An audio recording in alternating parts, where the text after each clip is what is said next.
कैसी स्थिति को प्राप्त होगा, वो रजोगुणी में गिना जाएगा, सतोगुणी में या फिर तमोगुणी में। तो यहाँ पर भगवान कहते हैं कि जो व्यक्ति है, जो उसका प्रारब्ध है, जिस गुण में वो स्थित है, तो भगवान कहते हैं उसी गुण के अनुसार ही वो उस देवता की पूजा करता है। अगर यहाँ पर भगवान कहते हैं कि किसी की स्थिति सतोगुण में है, तो सतोगुण में भगवान कहते हैं कि वो किसकी पूजा करेगा, वो अनेक देवी देवताओं की पूजा करेगा। रजोगुणी वाले व्यक्ति क्या करेगा, वो राक्षसों की पूजा करता है, यहाँ पर भगवान कह रहे हैं आगे श्लोक में। और जो तमोगुणी व्यक्ति है, वो तमोगुणी व्यक्ति क्या करता है, भूत प्रेतों की पूजा करता है। तो यहाँ पर भगवान ने कहा कि कोई किसी की भी पूजा कर रहा है, तो सबसे पहले उसके मूल में क्या है, तो उसके मूल में वो गुण ही है, वो गुण ही उससे कार्य करवा रहा है। तो यहाँ पर भगवान क्या कहना चाहते हैं, भगवान यहाँ श्री कृष्ण कहते हैं कि जब तक कोई इन तीनों गुणों को पार नहीं कर लेगा, तब तक वो मेरी पूजा कर ही नहीं सकता है। यहाँ पर भगवान ने कहा कि वो शास्त्रों के विधि विधानों को तो तभी मान पाएगा जब वो इन तीनों गुणों के परे होगा।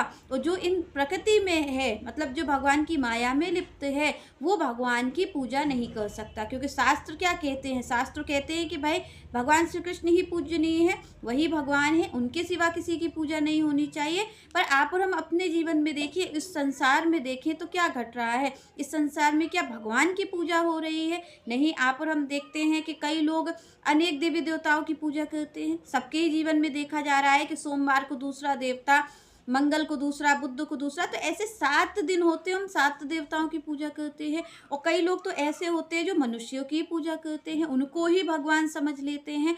तो यहाँ पर इस तरीके से हम अपनी मनोकल्पना के अनुसार ही तो पूजा कर रहे हैं। तो यहाँ पर भगवान कहते हैं कि जो जिसकी भी पूजा कर रहा है, चाहे वो किसी अनेक देवी देवताओं की पूजा कर रहा है, 7 दिन में 7 देवता बदल रहा है, या फिर वो किसी भूत प्रेत की पूजा कर रहा है। क्योंकि आप और हमारे यहाँ विधान है कि आप और हम जो पूजा करते हैं, देवी देवताओं की भी पूजा करते हैं। यहाँ पर जब आता है तो हम जो हमारे पूर्वज हैं उनका भी पूजन करते हैं। तो यहाँ पर हम तो अनेक अनेक पूजन करते हैं, मनुष्य की भी पूजा कर लेते हैं, पेड़ पौधों की भी पूजा कर लेते हैं, तो सभी जगह हम पूजा करते हैं। तो भगवान ने कहा कि जो शास्त्र की विधि को ना मान करके इस तरीके से यत्र तत्र भटकता रहता है, पूजन करता रहता है, तो भगवान कहते हैं उसके मूल में उसकी गलती नहीं, उसके मूल में तो जो उसका गुण है, जो गुण उसका है वही कार्य करवा रहा है, उसी हिसाब से वो पूजन करता है, उसी हिसाब से उसका सारा कार्य होता है। तो आगे श्री कृष्ण कहते हैं,